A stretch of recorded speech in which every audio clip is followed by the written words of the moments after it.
శ్రీమాత్రే నమ. జయ గురు దత్తాత్రేయ నమ. ఈ వీడియోలో మనం మకర రాశి వారికి 2026 మే నెల మాస ఫలితాలు పరిశీలిద్దాం. మకర రాశి వారికి ప్రస్తుతం శని 3వ స్థానంలో ఉన్నప్పటికీ కూడా సరైనటువంటి అభివృద్ధి అన్నది రావడం లేదు. దానికి ఇతర గ్రహాలు కలయడం వల్ల అనుకోవచ్చు. ప్రస్తుతం కుజుడు తృతీయ స్థానంలో శని భగవానుడితో కలిసి ఉండడం వల్ల కొన్ని అవకాశాలు దగ్గరగా వచ్చి మిస్ అవ్వడం జరుగుతూ ఉంటుంది. అలాగే కొత్త ప్రయత్నాలు కొన్ని వాయిదా పడుతూ ఉంటాయి. చేస్తూ ఉంటారు, చేయలేకపోతూ ఉంటారు. ఉత్సాహంగా ప్రారంభిస్తారు, మధ్యలో ఆపేస్తూ ఉంటారు. ఇప్పుడు ఈ 11వ తారీఖు నుంచి కుజుడు చతుర్థ స్థానమైనటువంటి మేషరాశిలో ప్రవేశించడంతో శని భగవానుడు ఒక్కడే మీకు 3వ స్థానంలో సంపూర్ణ ఫలితాలు ఇవ్వడం వల్ల కంప్లీట్గా మీ యొక్క కొత్త ఉద్యోగ ప్రయత్నాలు చాలా వరకు ఫలించే అవకాశాలు ఉన్నాయి. దాని తర్వాత ఈ కుజుడు చతుర్థ స్థానంలోకి మారడంతో మరి కొంతవరకు కుజుడికి స్వక్షేత్రం అవడం వల్ల ఇక్కడ రుచిక మహాపురుష యోగం అనే పంచమహాపురుష యోగ ప్రభావం వల్ల స్థిరాస్తి కొనాలనే మీ ఆలోచన నెరవేరుతుంది. అలాగే రియల్ ఎస్టేట్ రంగంలో ఉన్న వాళ్ళకి, కన్స్ట్రక్షన్ రంగంలో ఉన్న వాళ్ళకి, అలాగే వివిధ పోలీస్ డిపార్ట్మెంటు వగైరా ఈ ఎక్సైజ్ డిపార్ట్మెంట్లో ఉన్న వాళ్ళకి చాలా టాలెంటెడ్గా వారి యొక్క డ్యూటీ నిర్వహిస్తారు.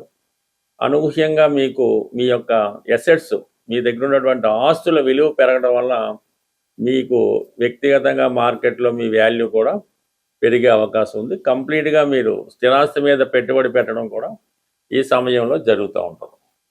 ఇక ప్రధానంగా ఈ రవి మీకు అష్టమాధిపతిగా చతుర్థ స్థానం సంచరిస్తున్నప్పుడు ఏదైనా ప్లేసు మారడం జరుగుతుంటుంది. బలవంతంగా అయినా ఉన్న సీట్ నుంచి వేరే సీట్లోకి మారడం కానీ, ఉన్న ఊరు నుంచి వేరే ఊరుకో, ఉన్న ప్లేస్ నుంచి వేరే ప్లేస్కో మారడం జరుగుతుంటుంది. ఇవన్నీ కూడా మీరు తొందరలో కొత్త ఇంట్లోకి మారడం కానీ, ప్రభుత్వ క్వార్టర్స్లోకి మారడం కానీ జరిగే అవకాశం ఉంది. కాబట్టి తదనంగా మీరు ప్లేస్ మారే అవకాశం ఉంది. విద్యార్థులకి మీరు ఉన్నటువంటి చోట్లో కాకుండా వేరే ప్రాంతంలో ఏదో పెద్ద సిటీలో ఈ సీటు, కాలేజీ సీట్ లాంటిది కూడా రావడం జరుగుతుంటుంది. అయితే ఇంకా బుధుడు భాగ్యాధిపతిగా అక్కడ ఉండడం వల్ల కంప్లీట్గా మీకు విద్యార్థులకి అనుకూలంగానే ఉంటుంది.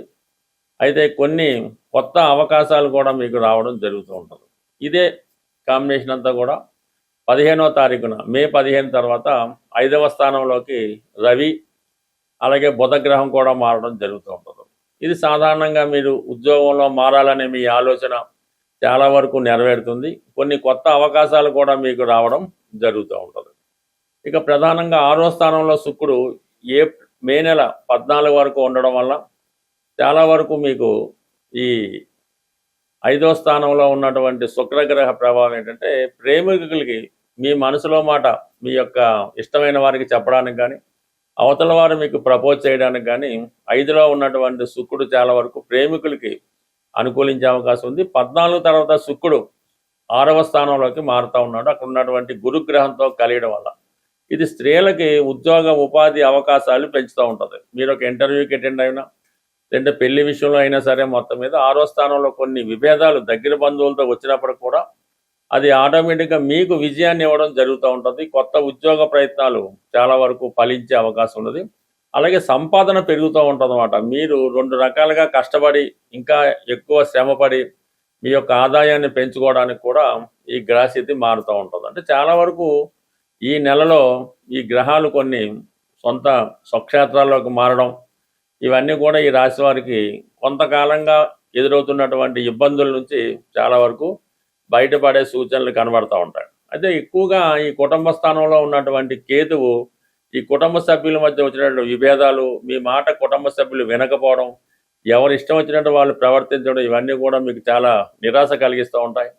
అలాగే కొన్ని మంచి కార్యక్రమాలు, మంచి పనులు కుటుంబ శ్రేయస్సు కోసం చెప్పినా కూడా అవి తిరిగి మీకు ఇబ్బందికరంగా, అవమానకరంగా కూడా మారడం జరిగే అవకాశం ఉంది. కాబట్టి చాలా వరకు జాతకుడు కుటుంబ సభ్యుల యొక్క ఆలోచనలకి, వారి ఇష్టాలకి అనుకూలంగా వెళ్తేనే మంచిది తప్ప మీ యొక్క ఆలోచనల్ని వాళ్ళ మీద బలవంతంగా రుద్దినప్పుడు వారి నుంచి వ్యతిరేకత రావడం జరుగుతూ ఉంటుంది. కొన్ని సందర్భాల్లో కుటుంబం విడిపోవడానికి కూడా ఇది కారణం అవుతుంటుంది. కాబట్టి సాధారణంగా కుటుంబ సభ్యులతో వ్యవహరించినప్పుడు చాలా జాగ్రత్తగా ఉండడం మంచిది. మనం ప్రతి నెల ఏదో పరిహారం తెలుసుకునే ప్రయత్నంలో ఎవరైతే తీవ్రమైనటువంటి ఆర్థిక ఇబ్బందుల్లో ఉన్నవాళ్ళు ఈ రెమెడీ అన్నది ప్రతి మంగళవారం చేయవలసి ఉంటుంది. అది స్వచ్ఛమైనటువంటి గోధుమ రవ్వ, కొన్ని ప్రాంతాల్లో బొంబాయి రవ్వ అంటారు, గోధుమ నూక అంటారు. మొత్తం మీద ఈ గోధుమ రవ్వ సుమారుగా ఒక 1/4 కేజీ తీసుకోవడం, దానికి సమానంగా పంచదార తీసుకొని ఒక 100 గ్రాముల నెయ్యి కలిపి, అంటే ఈ 3 నెయ్యి, గోధుమ రవ్వ, పంచదార కలిపి పొడి పొడిగా తయారు చేసి అవి మీరు చీమలకి ఆహారంగా పెట్టవలసి ఉంటుంది. అంటే ఎక్కడ తోటల్లో ఉన్న, అడవిలో ఉన్న, అలాగా పార్కులో గట్ట ఉన్నప్పుడు అవి ఈ మంగళవారం రోజు ఈ చీమలకి ఇది నైవేద్యంగానో ప్రసాదంగానో ఈ మొత్తం ఈ గోధుమతో చేసినటువంటి మిక్చరు పెట్టడం జరుగుతుంది. అదే రోజు మీరు సాయంకాలం పూట, అంటే పొద్దున్న చీమలకు వేయచ్చు, సాయంకాలం వేస్ట్ వేయచ్చు, కానీ ఈవినింగ్ పూట మాత్రం మీరు ఆంజనేయ స్వామి ఆలయాన్ని దర్శించవలసి ఉంటుంది. దర్శించి స్వామివారికి 6 సంఖ్య కలిగినగా 6 లడ్లు ఇవ్వచ్చు, 6 గులాబీ పువ్వులు ఇవ్వచ్చు, లేదంటే డ్రై ఫ్రూట్స్ లాంటివి ఏమైనా ఈ ఎండు ఖర్జూరం లాంటిది ఇవ్వచ్చు. అది స్వామివారికి అక్కడ ప్రసాదంగా ఇచ్చి అక్కడ కొంచెంసేపు కూర్చొని ఏదో హనుమాన్ చాలీసా ఏదో చదువుకోవడం. అంటే ఈ విధంగా ఒక 6 వారాల పాటు మీరు చేయవలసి ఉంటుంది. అయితే ప్రతి వారం కూడా మీ ఇంప్రూవ్మెంట్ అన్నది కనబడుతుంటుంది. అంటే మనం ఏ రెమెడీ అయినా సరే మొక్కుబడిగా చేస్తే మాత్రం జరగదు. రెమెడీ కూడా ఎవరికి వాళ్ళే చేసుకోవాలి తప్ప మీ తరపున ఏదో డబ్బులు ఇచ్చి చేపించేయడం వల్ల కూడా ఏ విధమైన ఉపయోగం అయితే ఉండదు. అందువల్ల ఏంటంటే మీరు శ్రద్ధతో, నమ్మకంతో ఈ పరిహారం చేయడం వల్ల కంప్లీట్గా మీ యొక్క ఆర్థిక సమస్యలు ఒక 6 వారాల్లో తీరిపోవడం జరుగుతూ ఉంటుంది. ఇదే విధంగా తీవ్రమైన అనారోగ్య సమస్యలతో ఇబ్బంది పడుతూ ఉంటారు. ఎక్కువగా బ్యాక్ పెయిన్, నడుము నొప్పి, భుజాల నొప్పులు, ఇటువంటి మోకాళ్ళ నొప్పులు ఉన్నవాళ్ళు ఆదివారం రోజు, ఎస్పెషల్లీ ఆదివారం రోజు మరి పాయసం నైవేద్యంగా, అంటే పాయసం తయారు చేయవలసి ఉంటుంది. గోధుమ పాయసం కానీ బియ్యం పాయసం అయినా పర్లేదు.